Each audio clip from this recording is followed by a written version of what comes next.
파산재단 이제 설명하도록 할게. 파산재단.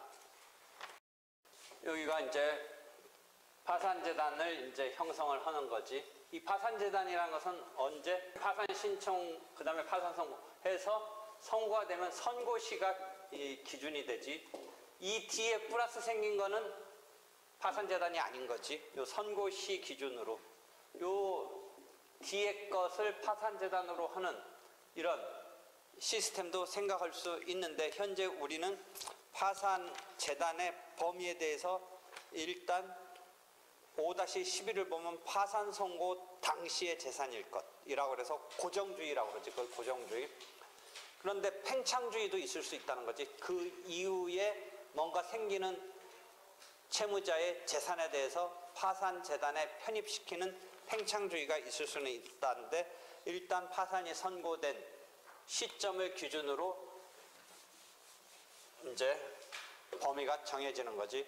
그래서 그런 정도 일단 개념 알고, 파산재단의 의 개념은 파산재단에서 쓰이는 개념은 법정재단, 현유재단, 배당재단이 있다는데, 한자 뉘앙스로 이해하면 돼. 법정재단은 원래 있어야 되는 객관적으로 범위가 정하여진 어떤 이 재산을 모아놓은 재단이고, 현유재단은 5-3은 현재 실제 점유하고 있는, 관리하고 있는 채무자를 대신한 뭐 파산관제인이 점유 관리하고 있는 재단인데, 그 점유 관리하고 있는 현유재단 속에는 실은 딱 세팅을 해서 파산 선고 시에 파산관제인이 등장해서 이렇게 점유 관리를 하는 재산 속에는 실은 남의 재산도 있을 수 있는 거야. 뭐 그게 거짓일지 어떨지는 모르지만, 그러면 어떤 사람이 너 지금 뭔가 빌려갔는지 사용할 권한이 있는지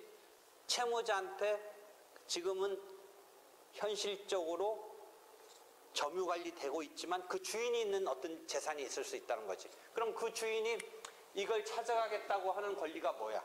그 주인이 지금 딱 선고시 세팅을 해서 점유관리, 파산관제인의 점유관리로 들어갔는데 그게 현유재단인데, 실제 거기에는 뭔가 소유권을 갖고 있는 그게 뭐 거짓이 아니라고 했을 때 그 어떤 딴 사람의 재산이 들어가 있을 수 있을 때 그 사람이 그걸 찾아가는 게 뭐라고 그랬지? 환치권이지. 그 재산을 찾아가는 게 환치권. 그렇지? 그렇잖아?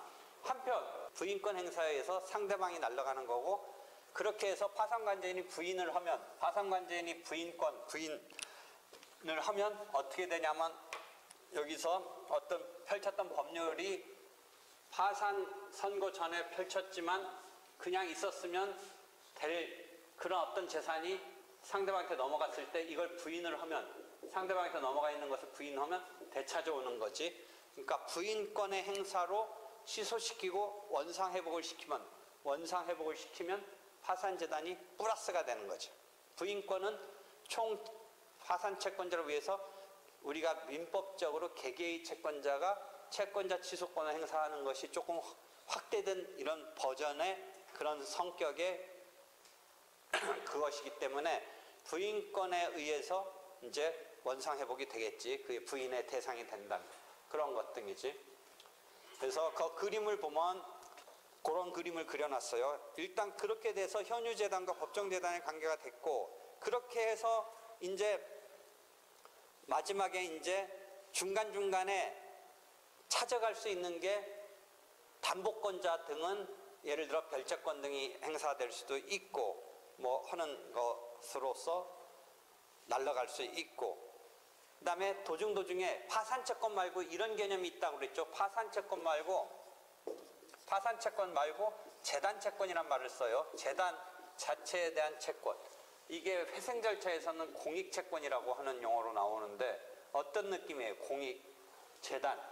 회생 절차에서는 공익이란 말을 쓰는데, 요거는 애초부터 빚이 아니라 파산 절차 때문에 뭔가 빚진 이런 것을 채권의 입장에서 그 권리를 가지고 있는 사람 입장에서의 채권을 재단채권이라고 그래요. 그거는 파산채권보다는 이 파산 절차를 운영하는 재단 채권에는 여러 가지 속성의 채권이 있지만 주로 일단 생각할 것은 재단의 이런 진행에 있어서 파산 절차를 진행하는 데 있어서 발생한 빚 같은 거는 재단 채권이라고 해서 우선해서 변제하도록 갚아주는 이런 개념이 하나 있어요. 그러니까 재단 채권은 수시로 변제돼요. 수시로. 그 어떤 빚이니까 파산 절차를 운영하다 보니까 그럼 재단 채권에 여러 가지 속성이 있는데 좀 이따 재단 채권 중에 하나 대충 보면 7-9 같은 데 가서 보세요. 7-8, 7-9 옆번호. 파산 채권자의 공동의 이익을 위한 재판상 비용. 세금 이런 거. 세금은 어떤 정책적인 이유에서 재단 채권으로 해놓은 거예요. 그 다음에 3호는 7-15에 가서 보면 파산재단의 관리 환가 등 때문에 든 비용. 이런 거는 약간 회생절차에서는 공익이란 말을 쓰듯이 약간 공적으로 같이 이렇게 절차를 진행을 위해서 쓰인 비용이니까 그것을 상대방 입장에서 재단 채권이라고 해서 수시로 변제해줘요. 그런 거는. 그 다음에 파산 관제인이 파산 재단에 관해서 한 행위로 인한 청구권 이런 것 등등 이 파산 재단에 대한 재단 채권으로서 등장하는데 이런 것 등을 하고 이제 마지막에 배당 재단에 대해서 파산 채권에 n분의 1씩 배당을 하는 거죠. 그러니까 개념은 다시 5-1의 그림을 보면 현유재단에서 현재 관리되고 있는 파산 선고시 기준으로 이제 현실적으로 파산 관제인이 점유 관리하는 그 재단으로부터 그 다음에 객관적으로 이제 있어야 되는 법정 재단은 부인권 행사가 되면 그 그림을 보면 회복시키는 거고 일부분 환치권이 행사되면 이탈하는 거고 별채권이 담보권자가 행사하면 이탈하는 거고 재단 채권 변제가 되면 빠져나가는 거고 상계권 행사가 되면 이탈하는 거죠. 원래 상계권은 뭐야? 상대방 입장에서 자기 채무는 100% 갚아야 되고 자기가 받을 돈은 파산채권으로 변제만 받는다면 조금 억울한 면이 있으니까 상계의 담보적 기능에 의해서 상계로 처리하는 것을 인정하고 있다고 했죠. 그래서 상계 처리가 되니까 될 수 있다면 그 경우는 이탈하게 되는 거죠. 이해되겠죠? 그때 상계 한번 잠깐 설명한 바 있죠. 상계 처리가 됐을 때 상계가 민법적으로 여러분은 간이 결제적 기능을 한다라는 건 당연히 이해되죠. 간이 결제적. 근데 거기 민법 등에서 보면 담보적 기능을 한다라는 얘기가 나오는데 그게 어떤 때 좀 더 확실히 다가오냐면 민법적인 상황보다는 이런 상황에서는 예를 들어 파산이 되면 담보적 기능이 확실히 살아남죠. 살게 되죠. 그때도 한번 설명했지만 어떻게 되겠어요? 자기는 1억 원 갚아야 되고 자기가 받을 1억 원 채권은 자기는 1억 원 줘야 되고 자기가 받을 1억 원 채권은 만약에 이게 배당률이 20%라면 어떻게 돼요? 2천만 원밖에 못 받는 거잖아요. 2천만 원밖에 못 받는데 이걸 상계 처리하면 1억 원이 20% 말고 담보적으로 그대로 1억 원의 효과를 발휘할 수도 있는 거죠. 경우에 따라서 상계가 제대로 될 수 있다라면 그 사람이 뭐 트릭 쓴 게 아니라면 근데 거기서 트릭 쓰는 경우가 많이 나올 수 있어서 문제가 된다고 했죠. 어떤 트릭이 나온다고 그랬어요. 상계에서 저번 때 하나 가르쳐줬지. 이 똑같은 상황에서 봐봐요. 이게 이미 갖고 있었던 채권이어야 되는데 상계적상이라는 게 이미 있었어야 되는데 나중에 일부러 상계적상 해가지고 이런 혜택을 보려는 여러 가지 트릭을 쓸 수가 있다는 거죠. 임의로 상계적상을 만들면 뒤늦게. 그러니까 그런 거는 다시 상계권에서 배우게 되는데 하여튼 상계권이 행사되면 재산이 재단에서 이탈하게 된다라는 걸 그림을 그려놨죠. 그렇게 해서 처리되고 나서 마지막에 이제 배당 재단이 되는 거죠. 그것을 그림으로 그려놨는데 됐고 배당 재단 그렇게 해서 개념 알았고 그 파산 재단의 법적 성격이 뭐냐가 이제 뭐 문제가 될 수도 있다. 특히 우리가 파산 관제인의 제3자성 민법에서 통정허위 표시 등에서 나오는 거와도 관련이 있어요. 이 파산 재단이 어떤 성격을 갖는 거냐. 그 다음에 이 범위는 재산이어야 된다. 그 다음에 채무자에 속하는 재산이어야 된다. 이거죠. 그 다음에 압류할 수 있는 재산이어야지. 요거 나중에 결국 배당되는 거니까 여기에 들어가려면 우리가 집행법에서 압류할 수 없는 거는 채권자가 받아가면 안 되잖아요. 압류할 수 없다는 건 어떤 필요성 때문에 이 변제 자원으로 쓰지 못하게, 압류 못하게 하고 있는 건데, 그거를 파산법에서도 그대로 파산재단에서 압류할 수 없는 재산은 빼줘요. 그래서 압류할 수 없는 경우는 빼줘요. 그 다음에 하나 문제는 파산 선고 당시인데, 원래 파산 선고 전에 원인이 발생하고 있는 거, 예를 들어 퇴직금 채권 같은 거는 이 사람이 지금 55세인데 뭐 60세에 퇴직한다. 이 퇴직금 채권은 아직은 파산 선고 당시 기준으로는 아직 가시화되지 않았는데 기대적인 권리의 재산권인데, 이걸 어떻게 할 거냐. 원래 파산재단은 선고 당시의 재산인데 동산, 부동산 이런 거는 딱 그래도 찍을 수가 있는데, 채권 같은 경우는 이게 아직 가시화가 안 됐으니까 이런 경우가 문제가 되는데, 그 경우에 대한 설명이 우리 판례는 아니고 일본서 한번 나왔는데, 퇴직금 의자료 이런 거 등등이 문제가 되는데, 퇴직금 채권은 현재는 그 금전이 손에 쥐어져 있는 건 아닌데 뭔가 퇴직 시에 받을 수 있는 거잖아요. 그러니까 파산 선고 전에 쭉 이렇게 쌓였던 거잖아요. 그 사람이 근로를 제공하면서. 그러니까 될 수는 있는데, 그래서 우리가 퇴직금 채권은 원래 2분의 1만 받을 수 있기 때문에 2분의 1 범위에서 될 수 있지 않는가라는 얘기가 있어요. 근데 문제는 퇴직금 채권을 현재 배당을 할 때까지 그것을 파산재단에 넣으려면 이 사람을 어떻게 시켜야 돼요? 지금 파산까지 됐는데 회사에서 퇴직금을 받으려면 어떻게 돼야 돼요? 퇴직계를 내야 되잖아요. 그렇잖아요. 퇴직해야지 퇴직금이 나오지. 근데 퇴직금을 여기다 파산재단에 넣으려고 했더니 2분의 1 한도에서 파산 선고 전의 원인에 의해서 들어갈 수 있다고 치더라도 이 사람이 퇴직금을 받으려면 퇴직을 해야 되는데 퇴직을 그럼 강요할 수 있느냐, 이런 문제가 나와요. 퇴직을 해야 퇴직금이 나오니까.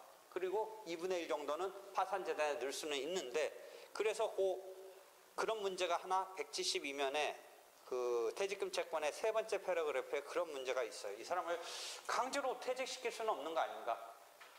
가뜩이나 지금 망해가고 있는데 파산 자체로 퇴직까지 하라고 하면, 그래서 그 퇴직금을 파산재단에 쓰겠다, 2분의 1이긴 하지만 쓰겠다고 하는 것에서의 그 퇴직을 시키는 것에 대한 문제가 거기에 있어요. 의자료 청구권도 이거는 전속적인 거니까 그냥 자기가 행사해야 되는 거 아닌가 라는 문제인데, 그래서 어떤 개념이 있냐면 구체적으로 아직 확정되어 있지 않는 의자료 청구권을 갖고서 재산으로 파산재단에 넣을 수 있느냐의 문제가 있다는 거죠. 그래서 아직 현실적으로 어느 정도 확정적인 금액으로 나타나 있는, 그래서 받기만 하면 금액 자체는 확정되어 있는 의자료 청구권 자체가, 그러면 이행만 받으면 되는 것 정도라면 파산재단에 넣을 수는 있겠지만, 그렇지 않은 정도면 이게 일신 전속성 때문에 어떻게 될 건가? 이 문제가 의자료 청구권에서 있었고, 일본 판례가 하나 있네요. 거기에 대해서 일본 판례가 있네요. 일본 판례는 어떤 식이냐면, 구체적인 금액이 확정되어 이행만을 남겨둔 경우에는 일신 전속성을 상실하여 파산재단에 속한다고 본 판례가 하나 각주 15에 있네요. 일본 판례에. 하여튼 이런 파산재단이고, 이런 파산재단에 속하지 않는 게 자유재산이라는 개념이 있다고 그랬죠. 자유재산. 그래서 압류할 수 없는 거, 면제재산 뭐 이런 개념이 있어요.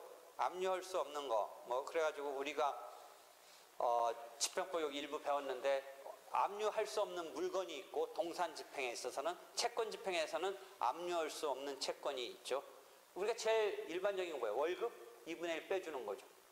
근데 그런 정도 말고 생계를 위해서, 여러분 집행법 보면 생계를 위해서 우리가 아무리 가난하고 뭐해도 옛날같이 돈을 갖다가 몇십만 원 정도는, 10,000원 정도야 그냥 갖고 있지만 100만 원 그런 정도의 거는 아무리 가난해도 뭐 그것조차 없는 사람도 있지만 은행에 넣어놓고 한 100만 원 내에서는 쓸 수도 있는 건데 그걸 부자라고 할 수는 없는 거니까 예금 정도에서 일정 부분은 생계비적으로 돈을 현찰로 안 갖고 은행에 넣어놓고 있지만 그런 은행의 예금이라도 어느 정도는 쓸 수 있게 해줘야 되지 않느냐. 그것마저 막 다 뺏어가면 어떡하느냐. 생존을 위해서. 그래서 압류에 있어서 금지되는 채권 등의 범위가 조금씩 늘어나고 있어요. 그래서 은행 예금은 지금 150만 원인가까지는 괜찮아요. 현금도 아마 150만 원까지인가 괜찮아요.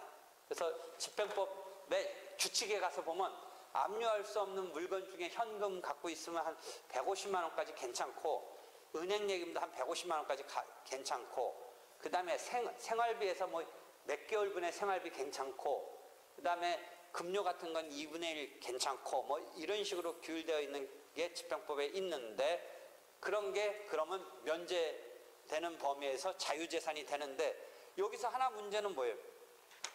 각 역번호 5-15를 쭉 읽어보면 내가 무슨 생각이 있냐면 채권자가 저번 때 면책에서도 얘기했듯이 채권자가 이거 눈 뜨고 못 보면서 자꾸 이거 갖고 받아가려고 그래. 일단 파산재단은 안 들어가서 이렇게 남겨둬서 너 쓰라고 했는데 자꾸 채권자가 파산채권자가 이 부분에 눈독을 들여가지고 받아가려는 이런 상황에 대해서 어떻게 할 건가. 그런 얘기를 써놓은 게 5-15예요. 5-15. 그 부분이. 하여튼 그 파산 채권자가 자유재산에 대해서 특히 받아가는데 그걸 임의로 변제하는 식으로 해서 받아가려는 그 행태를 보일 때 그것을 어떻게 하느냐. 임의로 갚은 것처럼 파산 채권자한테 하는 형식으로 받아가려고 했을 때 그런 문제의식을 갖고 있는 거예요. 그래서 이런 게 파산재단인데 파산관제인이 이런 파산재단을 잘 형성해서 배당재단을 만들어서 배당을 하는데 거기까지가 이제 기본 개념인데 오늘 같이 볼 문제는 그 연습 문제 6번 보세요. 6번 이제 오늘 유인문 여기까지가 기본 개념이고 보면 파산 선고된 A가 갖고 있는 재산을 보고 이게 파산재단에 들어갈지 아닐지 여러분이 파산관제인에 등장하면 생각해보고 채권자도 이런 것을 예의 주셔야 되는데 현금 100만 원 뭐에 걸려서 안 해? 아까 내가 얘기했는데 민사집행법에 압류 금지되는 물건 이 물건에는 이제 갖고 있는 돈도 속하는데 그 자체에 또 시행령 같은 데 가서 보면 150만 원인가까지는 괜찮아요. 그 시행령 찾아보면 민사집행법에 관한 시행규칙 찾아보면 아마 여러분 집행법책 안 갖고 왔죠. 거기 보면 150만 원까지 갖고 있는 현금은 괜찮아요. 그러니까 그걸 찾아서 확인한 뒤에 현금 100만 원은 파산재단에 들어가지 않는다라고 생각하면 돼요. 이해되겠죠? 파산재단 100만 원. 그래서 100만 원 정도 했어요. 150만 원일 거예요, 현재. 그 다음에 두 번째는 예금채권. 얼마예요? 100만 원. 예금채권도 아마 그 시행규칙 가서 보면 이건 예금채권이니까 압류가 금지되는 물건에서 찾지 말고 압류가 금지되는 채권 집행에서 채권이에요. 은행예금, 아까 말한 대로 은행예금 있다고 해서 부자가 아니라는 거죠, 요새는. 왜냐면 현금을 아무리 뭐 해도 요새는 은행에다 넣고 쓰지 그 막 현찰을 갖고 쓰지는 않잖아요. 그러니까 은행에 150만 원 정도까지는 생활비적으로 꼭 그게 저금했다고 저금이 아니라 그냥 생활비를 통장에 넣고 쓰는 거지 그게 남는 돈이라서 저금한 건 아니라는 거죠. 요새 생활 패턴을 볼 때 그냥 현찰로 갖고 써야 되는 것을 은행에다 넣어놓고 쓰는 거일 뿐이지 그게 잉여에 남는 돈이라서 적금된 게 아닌 그런 정도의 범위에서 150만 원까지인가는 괜찮아요. 그러니까 지금 얼마의 금액으로 했어요? 100만 원 정도는 괜찮을 거예요. 시행규칙 집행법에 압류 금지 물건이 195조고 압류 금지 채권이 246조고 그것에 따른 조문을 찾아가서 시행규칙을 보면 되는데 그 각주 11번 다음에 보면 종래는 이런 것에서 파산법에 반영 안 했는데 파산법에서도 반영돼서 이제 압류할 수 없는 재산이 되니까 파산재단에 속하지 않는다라는 거죠. 파산재단에 속하지 않는다. 그 다음에 채무자 소유의 미국 내에 있는 토지. 종래는 속지주의를 택해서 우리나라 재산만 파산재단에 들어갔는데 이 경우 파산재단에 들어가게 됐어요. 그러니까 외국에 있는 채무자 소유 재산도 파산재단에 들어가요. 종래는 안 그랬는데. 하여튼 파산재단에 대해서 과거에는 국내 재산만 파산재단으로 속하게 했던 것을 외국에 갖고 있는 재산도 파산재단이 되도록 했다. 그러니까 그 소질문 3, 채무자 소유의 미국 내에 있는 토지도 파산재단에 속한다. 4. 퇴직금 채권. 아직 퇴직하지 않았으니까 가셔야되지는 않았지만 그 원인은 파산 선고 전에부터 쭉 전개되어 오는 거고, 현재 딱 그 무렵에 형편이 어려워서 퇴직하고 퇴직금을 목돈으로 갖고 있다면 들어가는 건데, 아직 퇴직을 안 하고 있는 상태에서 퇴직금 채권이 장래에 연령이 된다든지 하면 받을 수 있는 건데, 이걸 어떻게 처리할 거냐의 문제가 아까 같이 봤던 그런 문제가 있었던 것이죠. 5-12의 그 마지막 박스로 처리한 거. 일단 될 수 있는 여지는 있죠. 2분의 1은 2분의 1까지는 압류할 수 있고, 근데 그걸 완벽하게 현재 가시화됐다고 할 수 없기 때문에 이 경우를 어떻게 할 거냐, 그럼 강제로 퇴직시킬 거냐, 이런 문제가 봉착을 한다라는 그런 문제점이 있다는 얘기 쭉 읽어보면 되죠. 그 다음에 파산 선고 전 교통사고에 의한 후유증의 수반하에 발생한 일실이익 배상 청구권. 이건 재산권적인 청구권이니까 선고 전인데 후유증에 수반해서 지금 일실이익으로서 배상 청구하는 것. 그 다음에 6번에 명예훼손을 이유로 한 의절할 청구권은 의절할 청구권 따로 박스로 설명을 했죠. 그 다음에 소문항 5은 일반적인 재산권 청구권인데, 그것은 파산 선고 당시의 재산일 것이면서 어떻게 우리가 파악할 거냐인데, 그 5-11의 마지막 단락 보세요. 5-11에 파산 선고 전에 이미 채권의 발생 원인은 있지만 선고 시에는 아직 구체화되어 있지 않은 장래의 청구권이라도 문제를 생각해 볼 때 파산재단이 된다고 조문이 그렇게 규율하고 있다. 382조 1항이 파산재단, 그 다음에 2항이 장래의 청구권도 될 수 있다라고 규율하고 있으니까 일실이익이라고 해서 어떻게 되고 있어요? 앞으로 그것을 갖다가 호프만식으로 하느냐 라이프니츠식으로 인해서 현재 가치로 받기도 하고 매달도 받을 수 있는데, 하여튼 그런 일실이익은 지금 사고 당했지만 다음 달 잃어버리는 이익이고 그 다음 달 손실 나는 이익이고 하니까 뭐 그런 등등과 관련해서 하여튼 생각해 볼 때 혹시 아닐 수 있지 않는가인데, 하여튼 선고 전에 원인에 기인한, 교통사고는 이미 났죠. 난 것에 기인한, 그렇지만 이 경우에 있어 382조 2항에서 선고 전에 원인으로 생긴 원인이지만 장래에 행사할 청구권도 파산재단에 속한다고 하고 있으므로 파산재단이 된다라는 거죠.